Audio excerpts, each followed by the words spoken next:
variables such as like temperature and rainfall. Like this weather, it can change rapidly. So weather is nothing but it's something which is happening outside right now. So if you can see outside, I think it's raining outside, right? It's raining outside, I guess, in our Kerala. So we can say that the weather is it's a rainy weather. But when we talk about climate, it is like a long-term state of the atmospheric variables. Like, So you're not audible to us now. you are not audible. Hello, are you audible? Am I audible? Your audio is connected to some other devices, as we can see. Okay, let me stop this. Just give me a sec.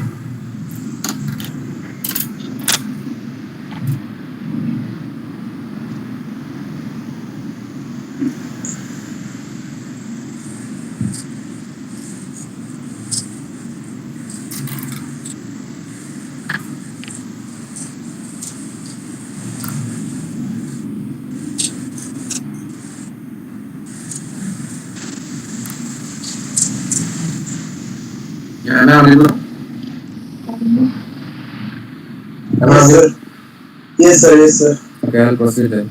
So as you can say, like when we say weather, it is something which is happening outside. So if we say what's the weather right now, we can say it's a rainy weather going like rain is falling over outside. So we can say it's a rainy weather.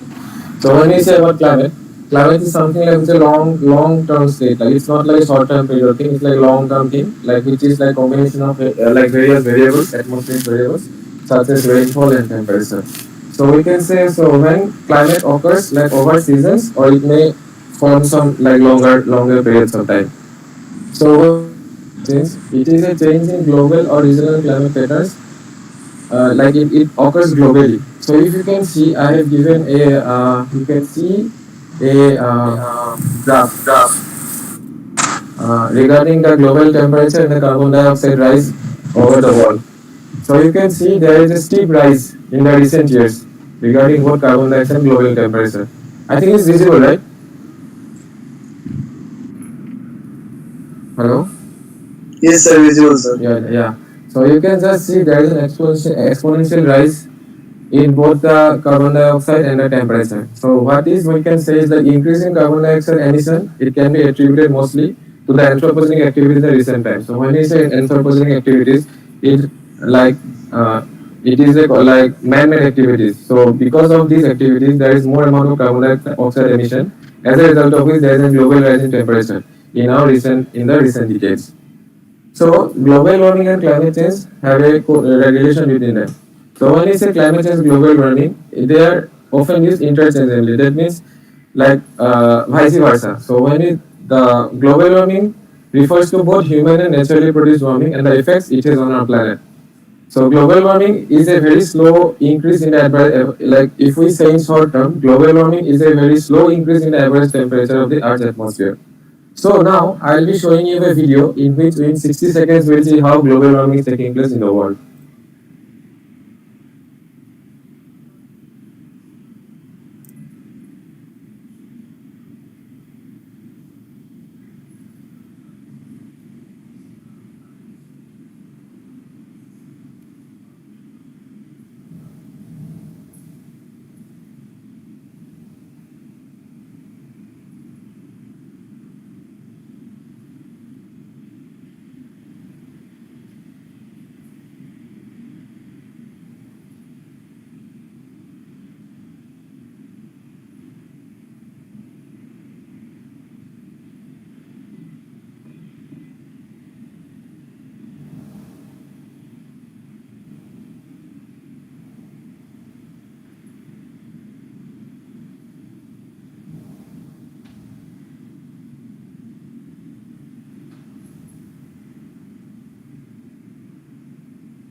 So I want to ask a question now to the audience. By seeing the video, what did you understand?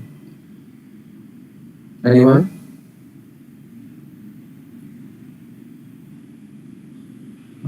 Anyone? Uh, Yes, sir. So can anyone say like what did you understand from the video? Like what was climate change? Anything you like, any sort thing you understand from the video? Like what did you say in climate change? Okay then. If no one is saying that, I'll proceed then. So when we say climate change, terminology, like it has some particular terms which will be like coupled with something like with the word called climate change. So the things are the greenhouse gases, the greenhouse effect, and the positive feedback. So when we say greenhouse gases, these are gases that absorb infrared radiation, such as carbon dioxide, water vapor, methane, nitrous oxide, ozone, chlorofluorocarbons or CFCs, etc. And greenhouse effect, what it does, like it increases the heat of the system where energy enters, often in the shape like as a light source. It gets absorbed as heat and it gets released sometimes later, or sometimes it might not get released also. So when we say positive feedback, it is the change in some condition that triggers a response that intensifies the change condition. Which means, suppose say because of some source there was a change in the environment. With time, this change it got aggravated, like it got increased. That thing is called a positive feedback. Like climate change, it has both positive feedback and a negative feedback. In the later stage, we'll be seeing this and discussing over that. So here we will see that the greenhouse effects makes art form enough to live on. It means like if there is no greenhouse effect over the earth, then the sustenance of life will won't be possible. Like if you can see in the figure over there, you can see the earth is occupied inside a glass cover, like inside a glass shaped dome, which is like shown like how the greenhouse effects takes place. So it is, you can say that atmosphere of our environment, it acts like the glass of a greenhouse. The sun rays hit the atmosphere and some are reflected back. This atmosphere then conserves the heat energy of the earth because it absorbs radiation selectively. Then most of this solar radiation, if the sky is clear, it gets transmitted to the earth's surface, but most of the outgoing terrestrial radiation is absorbed and re-radiated back to the surface. Which means after the heat energy hits the earth, some of them get absorbed and some are like transported back.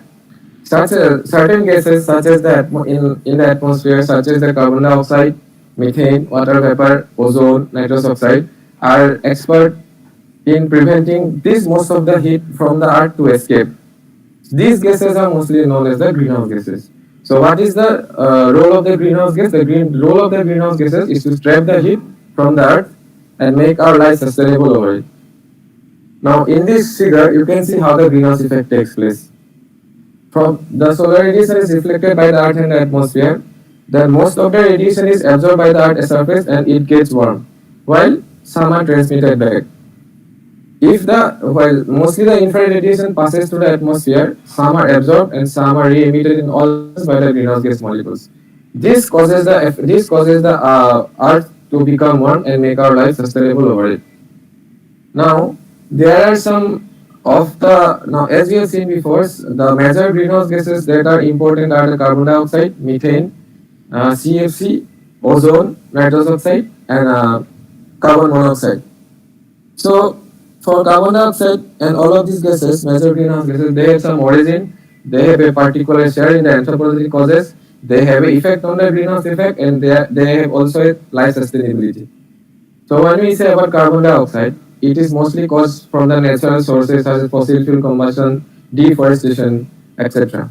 For methane, it is mostly from the moist and the wet areas, from rice growing, livestock farming, landfill sites, or livestock farming and landfill sites, etc. In case of CFC, like chlorofluorocarbon, we can say from the sprays used in refrigerants, foaming agents, etc. For ozone, it is from the natural sources, traffic. In case of nitrous oxide, supersonic air traffic, fossil fuel combustion, and agriculture. Whereas in case of carbon monoxide, fossil fuel combustion and traffic. Now, if you can see, the highest share that is being taken by the anthropogenic causes is from CFC. It is because, because of the climate change, what is happening, like temperature has risen. As a result of what, most of the people in their homes mostly use refrigerators and AC and everything. So because of that, these things used to have a thing called coolant, and this coolant is mostly the chlorofluorocarbon. And because of daily use, we can say that its anthropogenic share is around 100%. the CFC's part. Next, it comes the methane. Then comes the natural traffic sources, the nitrous oxide, then carbon monoxide and carbon dioxide has an equal share. Now the effect is that the effects are that carbon monoxide, uh, then carbon dioxide, methane, and all of the gases they take a very active role in the greenhouse effect. Whereas CFCs, then and nitrous oxide they take part role in the ozone decomposition. Whereas ozone it takes place in the health deterioration, etc. Now, of all these natural greenhouse gases, the highest gas which remains present in the atmosphere, the greenhouse gas is the nitrous oxide, which is around 130 years. No, sorry, it is the CFC, chlorofluorocarbon, which is around 50 to 500 years. After that, it comes the nitrous oxide and then comes the carbon dioxide. Now, the lowest that stays like is less sustains is the carbon monoxide. It is only for some months. Now, as I said before, climate change has both positive feedback and negative feedback. But people, when we say positive feedback, the thing that comes directly to our mind is something which will be like beneficial or which will help us or which will be like how to say will be helping in controlling climate change. But here it's totally opposite. If we say positive feedback, it means the processes that amplifies the effect of the climate forcing. Whereas in negative feedback, these feedbacks it reduces the effect of climate forcing, which means if you see from the first figure regarding water vapor, what it is being shown here is that at first there was an initial change because of which we had climate warming, because of which we had an increased atmospheric water vapor, and because of this increased atmospheric water vapor, there is an increase in greenhouse trapping of radiation. As a result, we have increased warming, which is much higher than the initial change. So if it can be seen that positive feedback is not good for us. Similarly, if we see the ice albedo positive feedback, we can see like if the surface with snow, the ice reflects more heat. Whereas if there is no snow, the ice is no snow or ice, the heat gets more absorbed. Now, when we say regarding negative feedback, it is like because of the initial change there was climate warming, but if there is an increase in evaporation cloud cover, what it does, it decreases the incoming solar radiation. As a result of which we have more cooling. So which controls the climate warming. So from these two slides or from these three figures, we can come to the conclusion that even it might sound something like positive feedback and negative feedback cycle is much more essential and much more important for us to control climate warming or climate change. Now, there are some possible causes of climate changes, such as both are external, can be both external and internal. So, when we say external, the causes of climate changes are such as changes in incoming solar radiation, changes in the composition of the atmosphere, modification of the underlying earth surface. These all are natural phenomena can cause these actually these are all natural phenomena. But these can cause climate to change by a vast extent for which the human activities can change climate by both as we have seen there are three external changes. The first change natural phenomenon can cause the climate to change by all these three mechanisms, whereas human activities can cause the climate to change by the second and the third mechanism.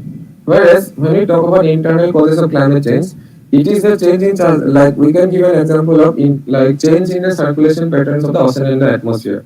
Now because of the climate change, we have a vast difference in how the circulation was before like 2 decades ago and how it is now in both the ocean and atmosphere. Like some recent studies have shown this. Now, the evidences for climate changes are the average global temperature. These are some of the evidences which shows that climate change is happening. Yes, any questions? Hello? Any questions?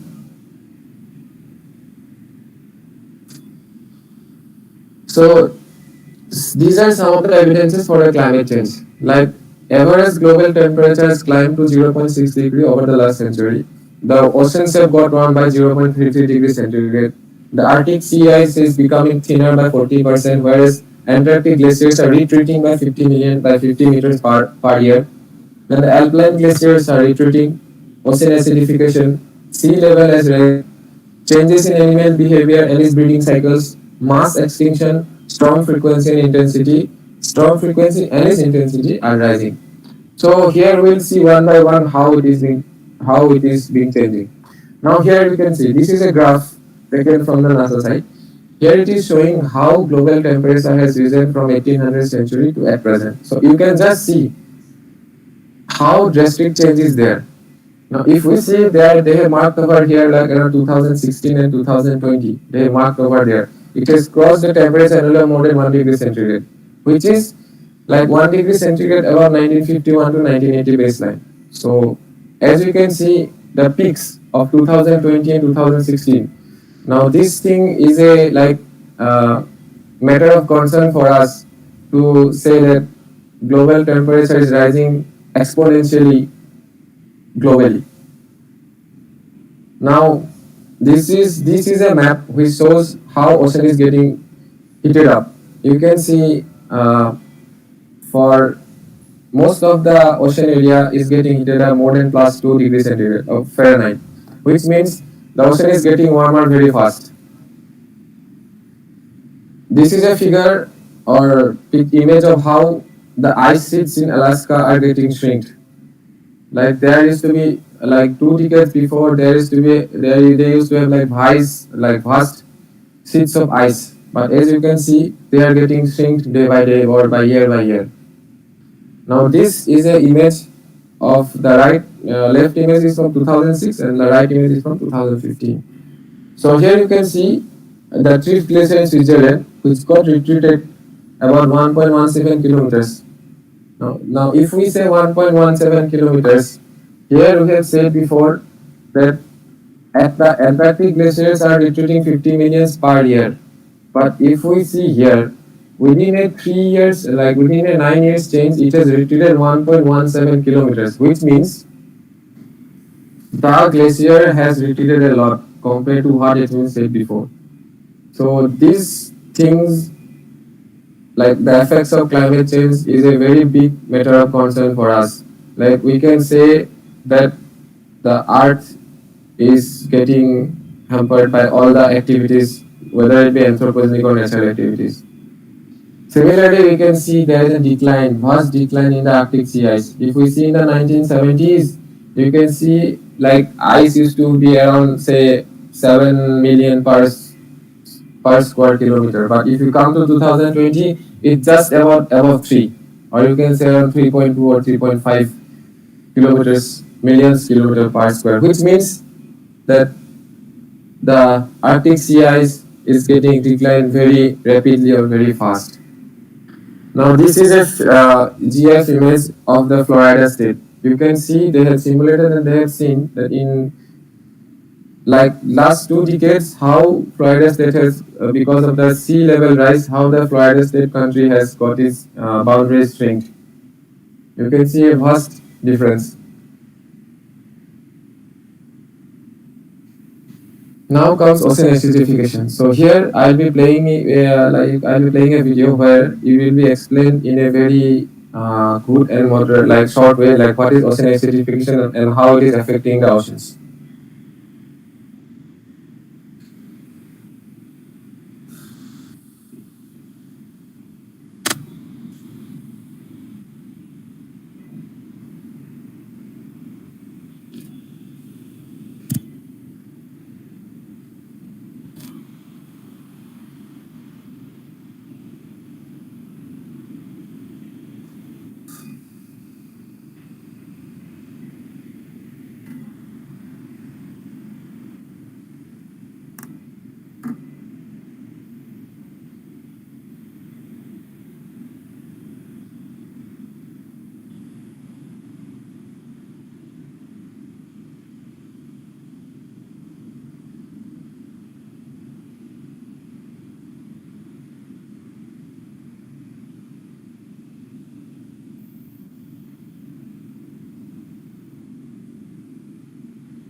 Hope everyone has found the video like interesting. So here I've shown a picture of how 2000 and 2018 differences in coral in corals. So you can see clearly coral bleaching has happened in 2018. So if someone is interested, there is a documentary in Netflix, which is the name of the documentary Chasing Coral. You can just go to the document and see, you can see the document. It's very beautiful, it's very interesting. You will be seeing how, because of the man-made activities or whatever activities you can say, like how in the video it has been shown because of the upwelling or the anthropogenic activities, how coral bleaching is happening over the oceans. It's very nicely shown in this particular documentary. So when we say next, because of we have said before, in climate changes, one more comes, that is the change in animal behaviors.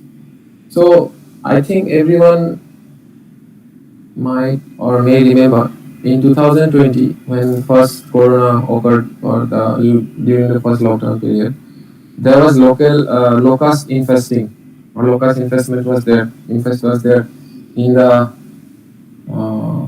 in I think Punjab or some states over like that. But this is how animals or some insects behave. Here you can see a clear image of locust infestation in that particular periphery. Now here I will given a small cutting of how the speed of to say how the speed of climate change is unbalancing the insect world. Here it is being it is a article written by Oliver Millman. Like he's a big he's a renowned environmental journalist. So he has said that the pace of global heating is forcing insect populations to move and adapt, and some aggressive species are thriving, which means like the survival of the fittest. So, because of the climate crisis, is set to profoundly alter the world around us. It is causing the humans to not only the only species to suffer because of this calamity, but also the animals and the other things, such as the coral reefs has turned ghostly white and tropical rainforests are collapsing. So, for a period, researchers might suspect that insects may be less affected, but it is not so. Like how I had said recently in 2020, like locust infestation was there in India. This type of incidents will be occurring in future also if we don't give a check to this climate change. Now here I'll be again showing a video which will relate how mass extinction had occurred, and if we don't give a check, how extinction might occur to us or may occur to us in future. So it is a video prepared by the UNDP. So you can just see and you will find it very interesting.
So from this video, how the dinosaur has said predator, it is a Predatorosaurus. It is how it is in saying like if we don't want to go for a mass extinction, we must not choose extinction. Otherwise, there will be a time when we humans will be getting extincted. So better not to give excuses, but to start working over that so that we can stop this climate change.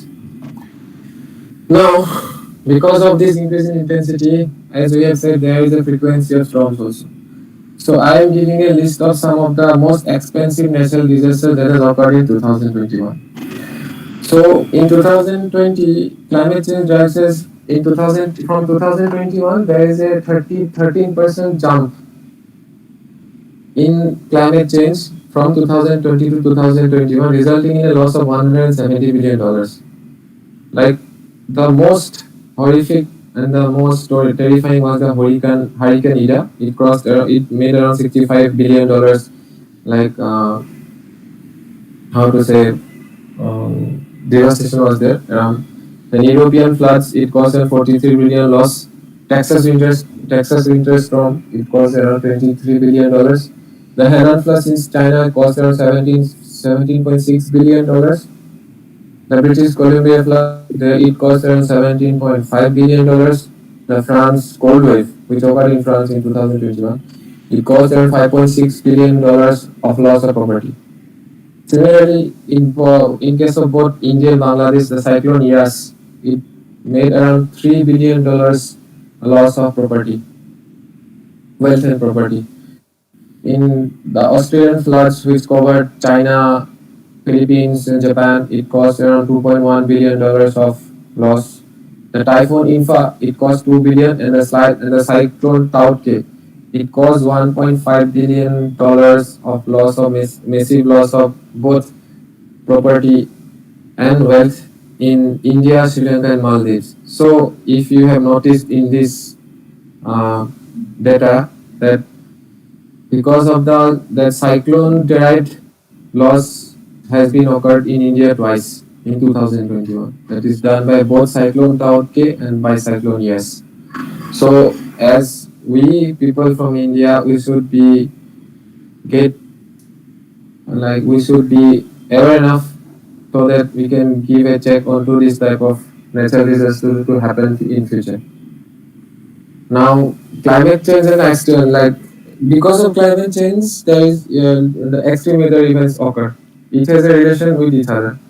So, because of climate change, precisely, it refers, as I said in the previous slide, as we have seen in the previous slide, climate change precisely refers to the rise in global temperature. But it can also be linked to several extreme weather events, such as more frequent and more intense hurricanes or tropical cyclones, floods, downpours, heat waves, forest fires, and droughts, etc. So here is an data collected by the India Today group. Here they are showing in which parts of India how the various natural calamities are happening in what percentage.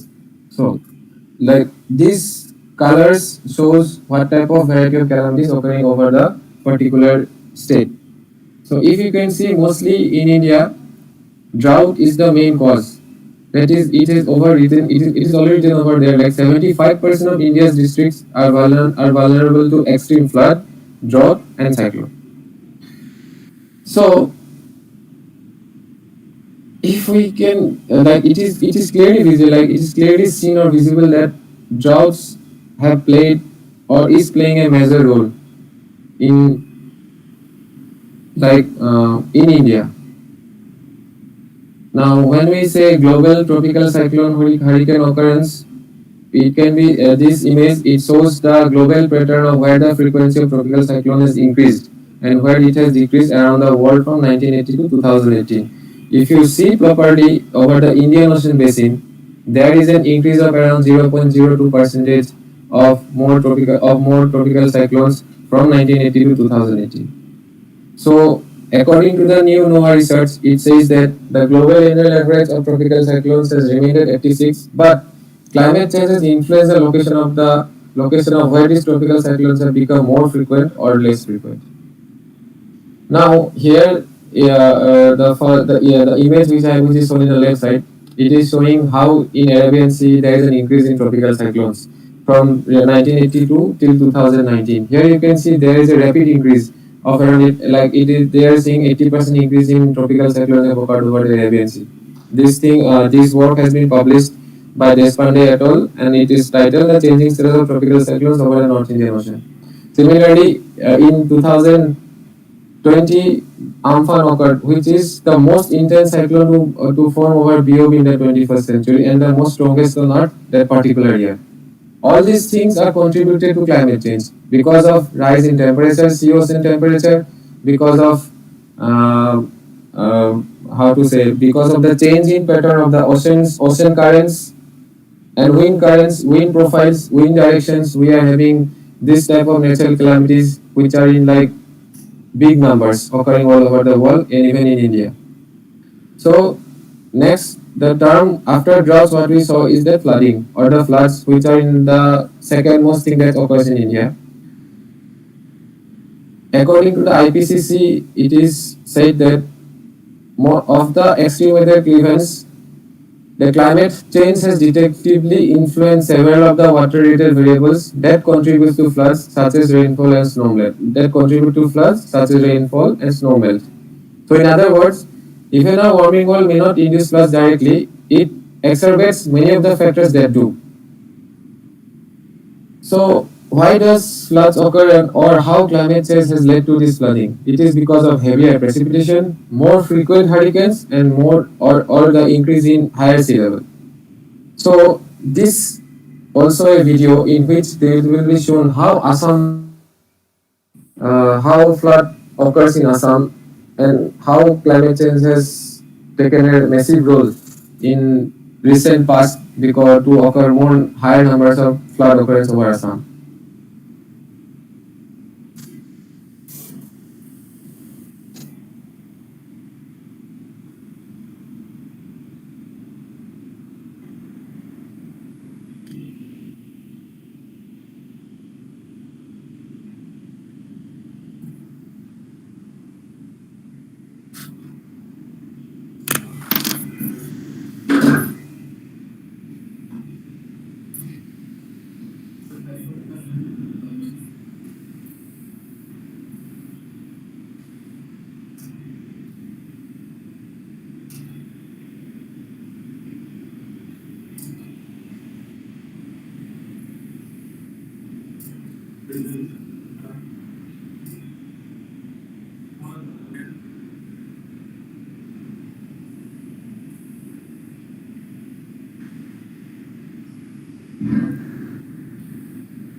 So you have seen in this video like how climate change has taken a big role or like enhanced the floods over Assam in the last decades.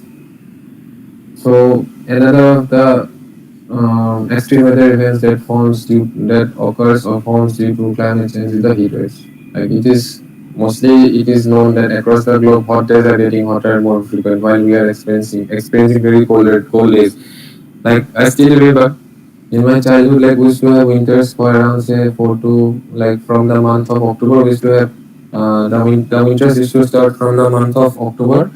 It lasts till around say mid April. But nowadays, if we say winters, we can say only about 2 months, like mostly from November to January first week or something like that. After that, we don't experience much colder or cold days. So it is also one of the effects of climate change. And recently, I think in Raurkela also you can see there is a very vast difference in the climate, like how it was before at present. Like we are having more hotter days compared to like colder days in Raurkela. Now, forest fire is also one of the calamities that occurs due to climate changes. Like wildfire, it risk depends on a number of factors such as temperature, soil moisture, the presence of trees, shrubs, and other potential fuels.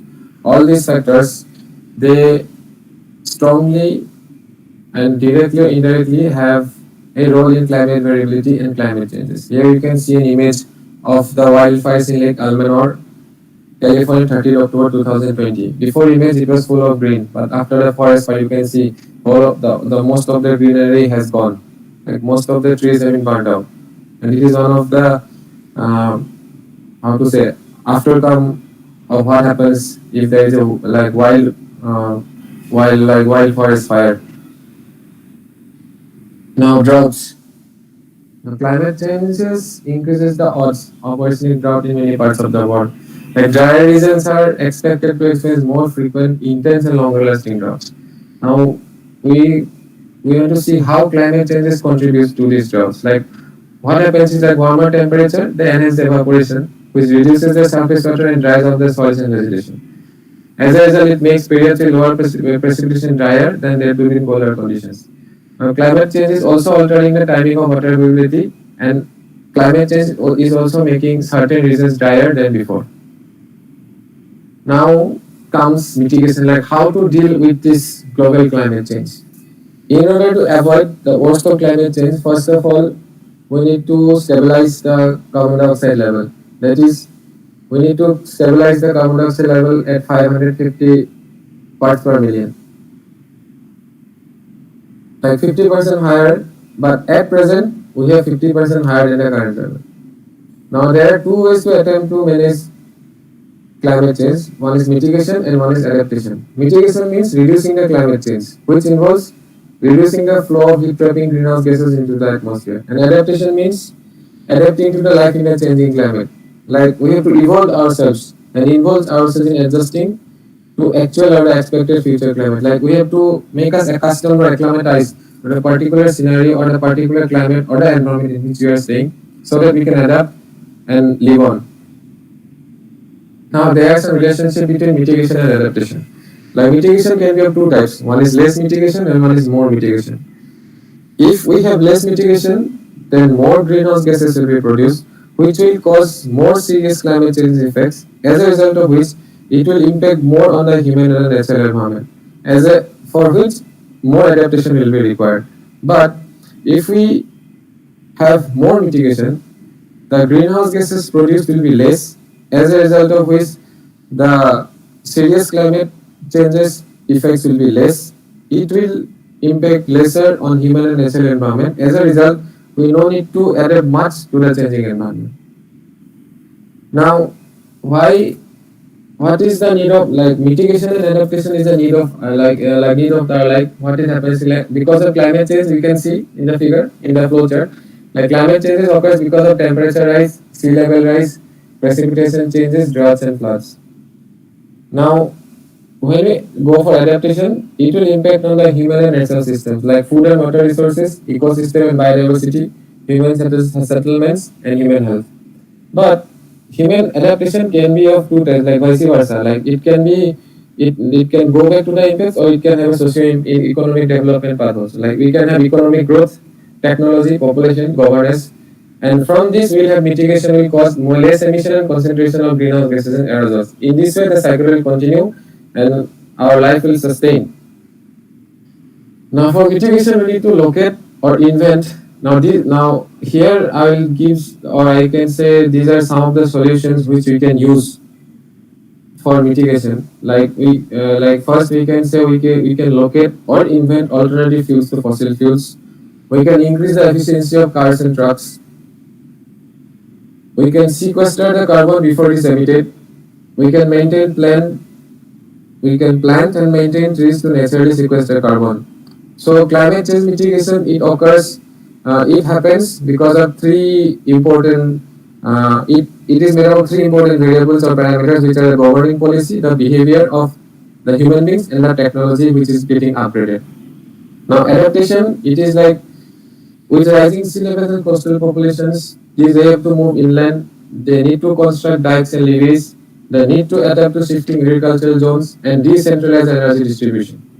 Now, in order to implement these adaptation strategies, we need to create and increase adaptation opportunities. We need to overcome adaptation constraints, and we need to reduce adaptation limits.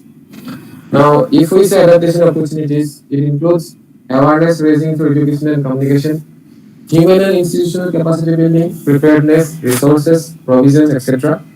Tools for decision making, risk and vulnerability assessments, modeling, etc. Integrating and mainstreaming climate adaptation into sustainable development policy, resource, infrastructure planning and design standards, learning and knowledge management, monitoring, modeling, assessments, etc., and research development and innovation. Now, this is the penultimate slide of my whole talk. So it will be also a short video which will say how climate change has occurred and how we can give a cross check to it.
So with this, I conclude my talk with the motto that in order to save ourselves from mass extinction, we need to save our Earth, so planet Earth. And in order to save this planet Earth, every individual has to play an active role in order to save our planet Earth. Thank you.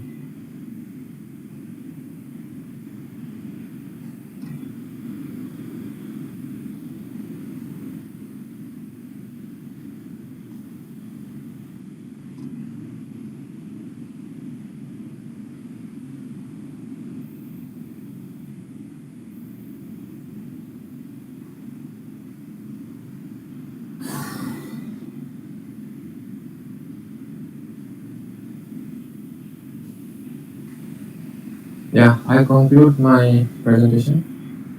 Thank you so much, sir. It was a Yeah. very informative session. Thank you. Any questions from the viewers or from the people who attended the meeting? I hope everyone has got interest in how climate change has been taking an active role in our day-to-day earth, our day-to-day activities. So everyone should like have some thing to work for the to save our planet earth. Any questions?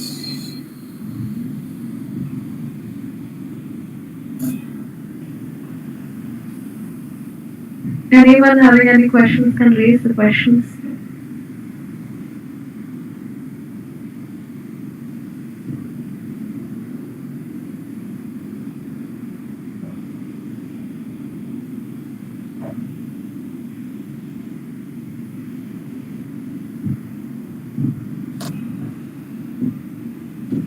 Sir, I guess no one has any questions. Yeah, it's no issues.